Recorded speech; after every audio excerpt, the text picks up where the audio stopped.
अस्सलाम वालेकुम दोस्तों, I hope that you all will be fine. आज जो हमारा टॉपिक है वो 10th क्लास की हिस्ट्री का थर्ड यूनिट जो है उसी में एक सब टॉपिक है, that is mass production and mass consumption after first world war, especially in Europe and in America particularly.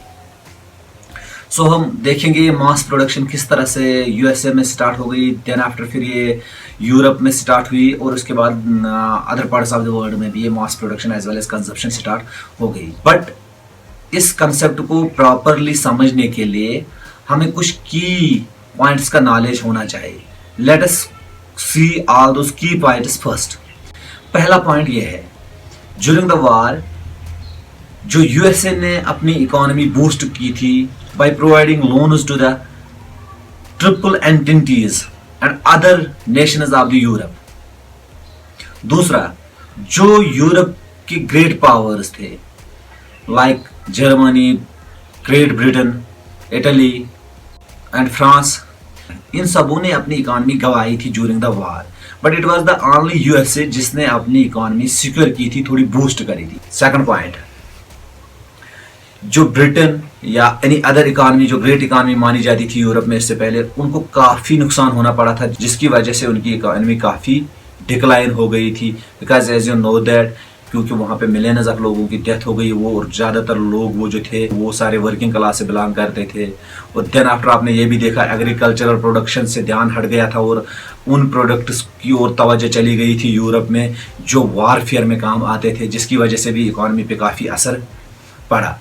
तो थर्ड पॉइंट जिसको जानना जरूरी है, ये मास प्रोडक्शन। ये मास प्रोडक्शन है क्या? मास प्रोडक्शन वो प्रोडक्शन होती है जिसमें चीजें बनती है specially on assembly line, constant flow के साथ, और स्टैंडर्डाइजर गुड्स होते हैं वो, क्योंकि क्वालिटी मेंटेन रहती है जब हम असेंबली लाइन का इस्तेमाल करते हैं।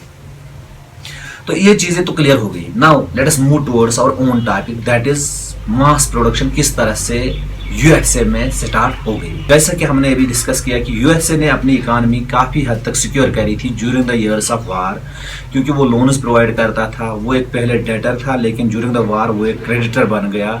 उसकी इकोनॉमी काफ़ी स्ट्रांग हुई थी, लेकिन वार के बाद उसकी इकोनॉमी पे भी असरात देखने को पड़ेगी, because the economy of a country is always determined by the external factors as well.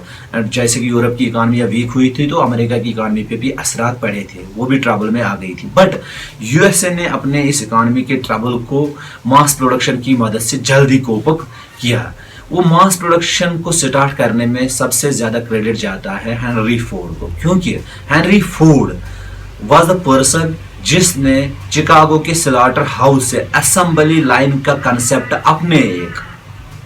अपने एक यूनिट में एस्टेब्लिश किया था, जो कि डेट्रॉइट में था। अब जब उसने स्लॉटर हाउस का असेंबली लाइन वाला कंसेप्ट अपने इस डेट्रॉइट के प्लांट में एस्टेब्लिश किया, तो उसके वर्कर्स जितने भी थे उनको अब कोई पर्टिकुलर स्पेसिफिक जॉब करना पड़ता था, क्योंकि एज यू नो दैट जब असेंबली लाइन पे चीज़ें बनती है तो वहाँ पे ना एक पर्टिकुलर टास्क एक बंदे को करना पड़ता है, फिर नेक्स्ट की ओर वो चीज़ मूव होती है, वहाँ पे वो दूसरा वर्कर अपना काम करता है, फिर नेक्स्ट की ओर वो मूव होता है। उससे क्या होता है, चीज़ें तो एक फास्टली बन जाती है, दूसरा वो जो वर्कर होता है वो फोकस्ड रहता है अपनी जॉब की ओर, क्योंकि उसके पास कम टाइम होता है अपना काम करने के लिए।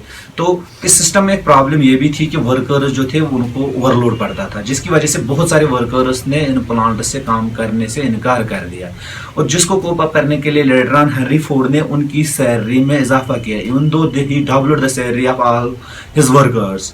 बट उसे अब ये अप्रहेंशन था कि इन फ्यूचर में भी वर्कर्स फिर से क्विट करेंगे। At that time I have to then increase the wages of my workers in order to secure his interests. He banned the formation of unions within his plants, यानी कि उसके plants के अंदर अब कोई unions नहीं बन सकते।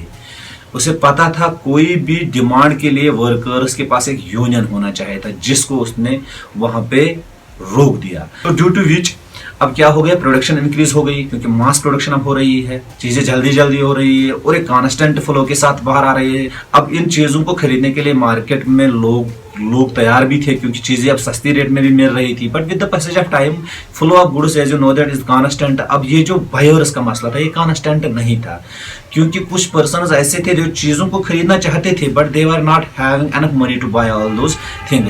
इस चीज़ को हल करने के लिए अब हेनरी फोर्ड ने क्या किया, उसने अब एक ऑप्शन रखा, पे लेटर का ऑप्शन भी उसने वहां पे इंस्टॉल किया। यानी कि आप कोई गुड खरीद सकते हो और उसको लेटर ऑन पे कर सकते हो इंस्टॉलमेंट्स में।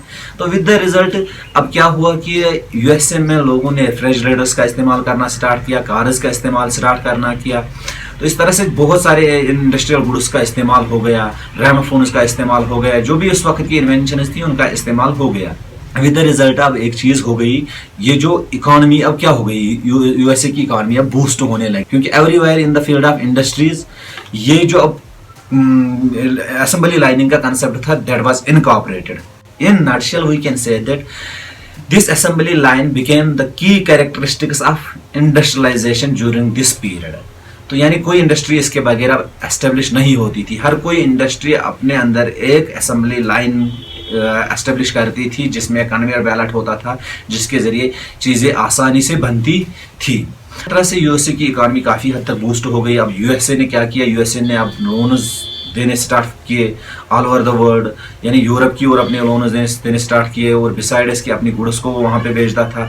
अब ये जो कंसेप्ट था कन्वेयर बेल्टिंग का, असेंबली लाइनिंग का, ये यूरोप में भी पहुँच गया।